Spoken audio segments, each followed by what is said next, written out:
Hello, চলে আসলাম আবারও আজকে একটি নতুন ব্লগ নিয়ে আপনাদের সবার সামনে। আমি প্রিয়া ধানবাদ থেকে ব্লগটি স্টার্ট করলাম। সকাল সকাল এই ঘরে এসে গেলাম, বেশ সুন্দর রোদ দিয়েছে, তো সেই রোদটা তো একটু দেখতে হবে, উপভোগ করার সময় পাই চাই না পাই, ঘরে একটু ঢুকাতে হবে রোদটা, মানে আলোটা। এই জানলার কাছে এসে পর্দাটা খুলে দিলাম। সবাইকে খুব সুন্দর একটা সকালের শুভেচ্ছা জানালাম। সবাই ভালো থাকবেন, সুস্থ থাকবেন, নিজেদের খেয়াল রাখবেন। এরপরে যাবো প্রিয়াংশু সোনাকে উঠাবো, চলুন আমার সাথে। তারপরে স্কুল যাবার আছে। এই যে আপনাদের প্রিয়াংশু সোনা ঘুম পাচ্ছে, এখন উঠিয়ে ফেলবো। আর এখানে রুম হিটারটা সকালবেলা চালিয়ে দিয়েছি, ঠান্ডাটা লাগে বলে। চলে আসলাম রান্নাঘরে প্রিয়াংশুর জন্য সকালের টিফিনটা মানে ব্রেকফাস্টটা বানিয়ে দেবো। ও খেয়ে তারপরে বেরোবে, আর আজকে ওর পছন্দের খাবার দেবো, যেটা ও খুব পছন্দ করে। আপনারাই ওর মুখ থেকে শুনে নেবেন। আর সকালে উঠেই তো রান্নাঘরের সব বাসন টাসন রাত্রেবেলা মেজে রাখি, তো ওগুলো গুছিয়ে রাখি। আর কিছুটা বাকি আছে, সেগুলো গুছানোগুলো পরে করব, আগে ওর খাবারটা দিয়ে দিই। ওকে স্কুল থেকে ছেড়ে এসে আমি এই কাজগুলোতে আবার হাত লাগাবো, না তো অনেক দেরি হয়ে যাবে। আরেকদিকে চলুন দেখিয়ে দিচ্ছি, আমি তো এখানে কাজ করছিলাম আর প্রিয়াংশু এখানে বসে আছে। বসে বসে অ্যাকচুয়ালি অ্যালফাবেটসগুলো পড়ছে, আর এখানে আপনাদেরও নমো করলো। আর দেখছেন আমি বলছি একটা ফটো নেবো, সোনা স্মাইলি করো। দেখুন সোনাই, তোমার খাবার আনছি।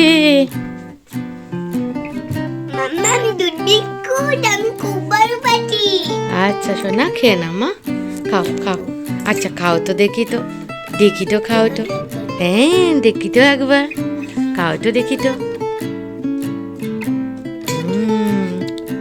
আমি তোমার টিফিনটা রেডি করি, তারপরে আমি রেডি হয়ে আসছি। হ্যাঁ তুমি খাও। ওর তো খাওয়া হয়ে গেছে, এবারে বেরোবো। বাবাই বলছি, তুমি খাবার নিজের টিফিনটা নিজে খাবে, ঠিক আছে?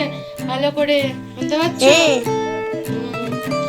বেরিয়ে গেছি, আমি রেডি হচ্ছি। প্রিয়াংশুকে তো রেডি আগে করে দিয়েছি, ও খাবারও খেয়ে নিয়েছে।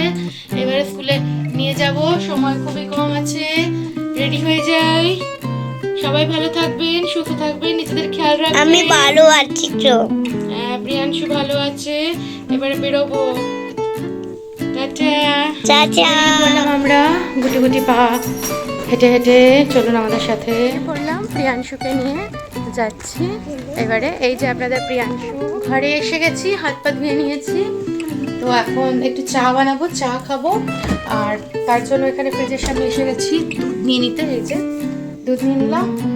আর তার সাথে হচ্ছে আজকে যেটা রান্না করব সেটার প্রিপারেশনটাও করছি, আপনাদের দেখিয়ে দিচ্ছি কি রান্না করব। তারপরে বিছানাটা আমার গুছানোরও আছে। চলুন রান্নাঘরে এসে গেলাম, দুধটা রাখলাম, আপনাদের সাথে শেয়ার করি। এই যে পেঁয়াজ শাক নিলাম, গাজর নিলাম, ক্যাপসিকাম নিয়েছি, ডিম নিয়েছি, আর অল্প একটুখানি এখানে চিকেন আছে, অল্প আছে সামান্য, ওই জন্য ডিমটা নিয়েছি। দিয়ে আজকে মিক্সড রাইস করব। চলুন এখন চা বসিয়ে দিয়েছি, দুধ নিয়ে এসেছি, চা বসাই, চা খাই, তারপরে আপনাদের সাথে আবার কথা হবে। দই বের করে নিয়েছি, এইবারে এই কাজটা করতে আসলাম।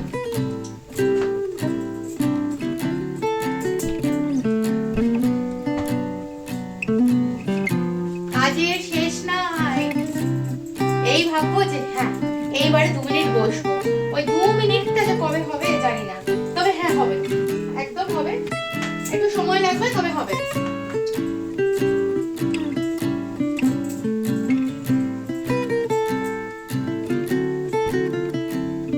প্রিয়াংশু একটু বড় হোক, তখন ঠিক ওই 2 মিনিটটা সময়টা হয়ে যাবে। এমনিতে এখনো ও ভীষণ মানে কি বলবো, ভীষণ আন্ডারস্ট্যান্ডিং আর ভীষণ মানে হেল্পফুল। ওকে বললে পরেও করে, না বললে পরেও অনেক কিছু করে দেয়। তার জন্য এক্সপেকটেশন না রাখাটা ভালো। এক্সপেকটেশন রাখি না, সত্যি কথা বলতে গেলে যারা যত কম এক্সপেকটেশন রাখবো দেখবেন তত ভালো থাকবো। যখনই এক্সপেক্ট করবো যে বড় হয়ে, মানে এটা বেসিক্যালি অনেক মায়েরই এই জিনিসটা আছে চিন্তাধারা। আমরা হাজব্যান্ড ওয়াইফ মন খুলে কথাটা বলছি, আমরা এই চিন্তাধারা এখনো অব্দি নেই, কারণ পৃথিবীতে অনেক কিছুই দেখতে পাচ্ছি, অনেক রকম জিনিসই দেখতে পাই, তার জন্য আমরা মন খুলে এই জায়গাটাই নেই। আর মন খুলেই কথাটা আপনাদের বলছি, এই এক্সপেকটেশন মানে আমি তোমাকে মানুষ করছি, সন্তানকে মানুষ করছি, যে ভবিষ্যতে সন্তান গিয়ে আমাকে দেখবে, এই এক্সপেকটেশনটা সবার জন্য ছাড়া উচিতই না। তার কারণ হচ্ছে যতক্ষণ আপনি আপনার মতন ওকে আপব্রিঙ্গিং করতে পারছেন সন্তানকে, তা খুব ভালো, ঠিক আছে, ওয়েল অ্যান্ড গুড।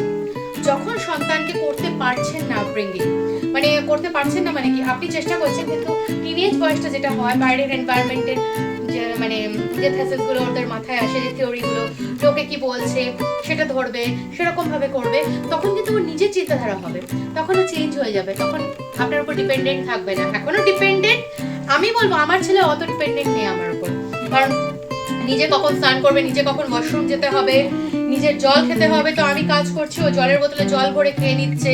অন্য বাচ্চা হলে মাম্মা জল দাও, মাম্মা পটি করতে যাবো, মাম্মা এটা করবো, হ্যাঁ পটির টাইমে বলে, এছাড়া টয়লেটের টাইমে নিজে চলে যায়, আমাকে বলে mumma may I go to toilet, ওটা বলে, মানে একটু একটু ইংলিশটা মানে নিজেরা করছি, তো ওকে বলার চেষ্টা করছি যাতে কখনো অসুবিধা না হয় স্কুলে গিয়ে, তো সেই কারণে ওইটা বলে, ওটা কখনো কখনো বলে নিচ্ছে না, তো এছাড়া টয়লেট চলে যায়। ঘুম থেকে উঠে আমি দেখে আমি যদি ভাঁজ করছি বিছানা, তো ও বিছানা ভাঁজ করতে স্টার্ট করে, তাই জন্য বলছি এখনো ডিপেন্ডেন্ট না।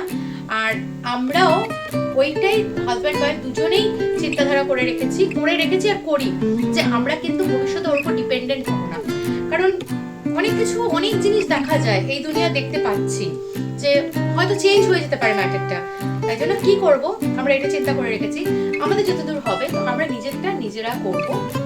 ওর যদি মনে হয় রেসপন্সিবিলিটি করতে হবে আপ টু 18 ইয়ার্স বা 21 ইয়ার্স, মানে ওকে রেডি করে দেবো, এবারে ও যেই স্ট্রিমে যাচ্ছে, যেমন ইচ্ছা নিজের লাইফ লিডিং করছে, আমরা অবশ্যই গাইড করব, কিন্তু এটা না প্রেশারাইজ করতে পারবো না, ডমিনেট করবো না, কারণ আজ যদি ডমিনেট করি কালকে আমাদের উপরেও ডমিনেশনটা আসবে, ওটা আমরা কিন্তু সহ্য করতে পারবো না, কারণ পিতা মাতা তখন আমাদের লেগে যাবে যে এরকম সন্তানকে বড় করলাম। তো প্রত্যেকটা মা বাবার ক্ষেত্রেই বলছি মানে ডমিনেটেড হবেন না, ফ্রেন্ডলি রিলেশন রাখুন, ফ্রেন্ডলি বিহেভিয়ার করুন, তাহলে ভালো হবে। যেমন আরেকটা জিনিস কাল রাত্রে আমি আপনাদের সাথে শেয়ার করবো, কাল রাত্রে না আমি অনেকেই জানেন আমি এই মোবাইলটা ওকে দিয়েছি, ও এটা দেখে এই মোবাইলটা, এটা আপনাদের সাথে এক মিনিট, এই মোবাইলটা দেখে, তো আমি এটার জন্য ওর ইউটিউব ছিল, তো ইউটিউবে অনেক সময় অনেক রকম জিনিস হাঁ করে তাকিয়ে থাকে, দেখতে থাকে, ও বুঝতে পারছে না, আমি বলি বাবা মিনিংটা কি শিখছো, মানে একটা স্ল্যাং ওয়ার্ডস মানে শিখে গেছিল, তো সেটা নিয়ে বললাম না এটা বলতে নেই, এটা ভালো জিনিস না, কেউ এরকম বলে তো না, তো কালকে এটা ভালো করে লক্ষ্য করে ইউটিউব কিডস ওকে এনে দিয়েছি, এই যে ইউটিউব কিডস, এক মিনিট দাঁড়ান, সাউন্ডটাকে আমি করে নিই, কমিয়ে দিলাম, ওর ভালোর জন্যই আমি এনে দিয়েছি। এখন নেটটা নেই, এখানে লেখাই আছে কিডস, আপনারা হয়তো আশা করি বুঝতেই পারছেন, তো এখানে যত বাচ্চাদেরই জিনিস আছে তো সেখানেও দেখতে পারবে, ওর ইউটিউব কিডস এর অনেক অনেক যে ড্রয়িং গুলো করে, পড়াশোনা করে, এইটা দেখতে পারবে, এই ভালো জিনিসটা করে দিয়েছি। দেখবেন ঘরের এনভায়রনমেন্ট থেকে না ভালো জিনিসটা ঢোকানোর চেষ্টা করবেন, তাহলে সন্তান ভালোটা শিখবে, ভালোর জিনিসের দিকে যাবে। আর ঘর থেকে যদি আমরা ছেড়ে দিই, ঠিক আছে যা দেখছে দেখুক না, আমি তো একটু রেস্ট নিই, রিল্যাক্সেশন নিই, রিল্যাক্স করুন, বাট নোটিসও রাখুন নিজের সন্তানের উপর, তাহলে ভালো। কিন্তু আবার বড় হওয়ার সময় কি এই জিনিসটাই করতে হবে যে ও বাইরে ঘুরুক, রিল্যাক্স করুন, ডিপেন্ডেন্ট নয় ও আমাদের উপর, কিন্তু নোটিস রাখতে হবে, গাইড করতে হবে, যদি ভুল পথে যাচ্ছে তো ওকে গাইড করবো যতদিন আমরা পারবো, তারপরে তো ও নিজের মতন করবে। আর ডিপেন্ডেন্ট প্লিজ হবেন না, কারণ আজকে ডিপেন্ডেন্ট হবেন তো কালকে ভবিষ্যতে কি আপনার কষ্ট হবে, এটাই। চলুন অনেক গল্প হয়ে গেল, এবারে করি। অনেকের মনে হতে পারে আমি অ্যাডভাইস দিচ্ছি, অনেক জ্ঞান দিচ্ছি, কিন্তু সত্যি বলছি হাত জোর করে যার মনে হচ্ছে অ্যাডভাইস দিচ্ছি, আমি রিয়েলি অ্যাডভাইস দিচ্ছি না, কারণ আমার কাছের লোকের অনেক কটা মানে এরকম ঘটনা ঘটেছে দেখেছি, প্রচুর আশা আকাঙ্ক্ষা নিয়ে সন্তানকে মানুষ করেছে, আর তারপরে সন্তান ওটা খুব বিট্রে করছে, খুব খারাপ ভাবে বিহেভ করছে, তো এইসব দেখে দেখে যখন নিজের সন্তান হলো না, তখন থেকে এটা আমরা দুজনে মিলেই চিন্তা করেছি যে ভালো শিক্ষা দেবো, ভালোভাবে মানুষ করব, তারপরে যেদিকে যাচ্ছে যাক, ওর যদি মনে হয় রেসপন্সিবিলিটি করতে, ও রেসপন্সিবিলিটি করবে, নয়তো আমরা নিজেরা নিজেদেরটা করবো। আচ্ছা আপনারা কমেন্টে করবেন তো এই ভাবনাটা কি ঠিক না ভুল, না আমরা পুরোটাই ভুল করছি, অবশ্যই জানাবেন। আমার মনে হয় আমরা ঠিক করছি, এবার আপনারা বলবেন এটা ঠিক করছি কি ভুল করছি। এবার তাহলে কাজটা করি, অনেক কথা হয়ে গেল না, এইবারে তো আমার স্পিড বেড়ে যাবে, এটা আমার স্পিড বেড়ে গেল না মোবাইলের স্পিড বেড়ে গেল, আপনারাই বুঝুন। ফটাফট কাজ করে নিচ্ছি। কাজ যদি এরকম স্পিড আমার সত্যি বেড়ে যেত না, তাহলে তো কত কাজই একদিনে করে নিতাম। ক্যাপসিকাম কেটে নিয়েছি, এখানে হচ্ছে পেঁয়াজ কলি না সরি পেঁয়াজ শাকটা ভালো করে কেটে নিয়েছি, চিকেনটা একটু ভেজে নিয়েছিলাম কর্নফ্লাওয়ার ছড়িয়ে, ডিমটা করে নেব, একটুখানি গাজরটা যে ডুমো ডুমো করে কেটেছিলাম ওটাই ভাজছি বাস। আর এর আগে ওই রাইসের রেসিপিটা দেওয়া আছে, তাই আজকে ফুল ভিডিও দিচ্ছি না। আপনারা চাইলে আমার এতে গিয়ে আমার ব্লগে দেখবেন, ওপরেই দেওয়া থাকে থাম্বনেলে, আপনারা বুঝে যাবেন কোন দিন বানিয়েছি। খুব ইজি আর খুব তাড়াতাড়ি হয়ে যায় যদি ভাতটা হয়ে থাকে। চলুন করে ফেলি। স্কুল থেকে বেরিয়ে এখন যাচ্ছি। আগে ভীষণ টেনশনে আছি, স্কুলে কে মেরে দিয়েছে প্রিয়াংশুকে, নাক থেকে রক্ত বেরোচ্ছে। এখন যাচ্ছি ওষুধ দোকানে, যদি ডক্টর থাকে দেখাই, না তো ভাইয়াকে জিজ্ঞেস করে কোনো ওষুধ নিয়ে আসবো। এই যে প্রিয়াংশু, চল। এসে গেলাম ওষুধ দোকানে, ওই যে লেখা আছে দেখুন সাহু মেডিকেল, এখানে ডক্টর দেখিয়ে নিয়েছি, তারপরে বাড়ি গিয়ে বলছি আপনাদের। এই যে বাড়ি এসেছি, ওকে এরকম করে শুয়ে রেখেছি যাতে নিচু করিনি মাথাটা, বললো এমনি করে শুয়ে রাখুক রক্ত যেতে পড়ে। আর ব্যথা করছে একটু একটু করে, নাকটায় ব্যথা করছে। ডক্টর বললো যে এই জায়গাটা এখানটা একটু একটু করে ব্যথা করছে, তো বললো যে কম্বিফ্লেম ওষুধ আছে ওটা করতে। দেখুন না আমার সব জিনিসপত্র এখানে রাখা আছে, কি কন্ডিশন হয়ে আছে। আমার টেনশনে অবস্থা খারাপ হয়ে আছে, বুঝতেই পারছেন একটা মায়ের কি অবস্থা হয়। কম্বিফ্লেম লাগতো না, আজকে দেখছি কম্বিফ্লেম বার করলাম, এখন দেখি ডেট আছে কিনা। হ্যাঁ, জুলাই 27 অবধি আছে। এটা বললো লাঞ্চের পরে 5 ml, ওর ওয়েট অনুযায়ী বললো 5 ml খাইয়ে দিতে বাস। আর রক্ত যদি বেরোচ্ছে তাহলে আবার শুলে, তুমি শো, আমি ঠিক করে দিচ্ছি।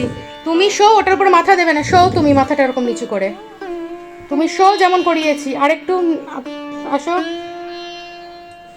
এটা জাস্ট আমি ঠেকনো দিয়েছি বাস। তো ওই বললো, বাচ্চা তো বুঝতেই পারছেন এদিক ওদিক করছে, বললো যে যদি লাগে তাহলে রাত্রিবেলা, যদি রক্তটা না বন্ধ হয় তাহলে রাত্রিবেলায় আসবেন, দেখিয়ে নেবেন। এখন আপাতত এই হচ্ছে ব্যাপার, আপনার সাথে শেয়ার করলাম। একটা মায়ের কত টেনশন বলুন তো, কত টেনশন, মানে কোনটা নিয়ে থাকবো। শ্বশুরমশাই এরকম, আজকে শাশুড়ি মায়ের জানতে পারলাম ওনার যে ওই যে হাতে ব্যথা হয়েছিল, একা একা একটা ওটি করলো, একা একা গেল, আপনাদের সেই গল্পটা বলেছিলাম। আবার সে কষ্ট শুরু হয়েছে, এবার তারও রিজন আছে, সে একটু তো রেস্ট পাচ্ছে না। আমার শ্বশুরমশাই সেবা করতে করতে ওই হাতেই মানে জামা কাপড়ও যখন কাচ্ছে বা কম্বল টম্বল কাচ্ছে, ওই মেলে আসছে, তো ওই হাতটা তো ডক্টর বলেছে এত ভারী কাজ করতে না, তো ওই ভারী কাজ ওনাকে করতে হচ্ছে বাস। ওই হাতটা তো আর প্রবলেম হচ্ছে, আজকে গেল আবার ডক্টর, সেটা নিয়ে একটা টেনশনে ছিলাম। ছেলেটার এরকম হয়েছে, দেখুন রক্তের দাগ। আমি ফার্স্টে ভেবেছি চকলেট খেয়েছে, সেটা এটা মায়ের যে কিসের টেনশন হয় সেটা আপনারাও ভালো করে বুঝতে পারছেন। কোনো জায়গা মানে যে সন্তানকে নিয়ে যে শান্তি না, যতক্ষণ না নিজেরটা বুঝতে পারে ততক্ষণ হবে না। দেখুন দেখুন, সকালটা বেশ ভালোই শুরু হলো, আর শেষ হলো কিরকমভাবে দেখলেন। প্রত্যেকটা দিন কিছু না কিছু বিপদ লেগেই আছে জীবনে। চলুন আজকে এই পর্যন্তই রইলো।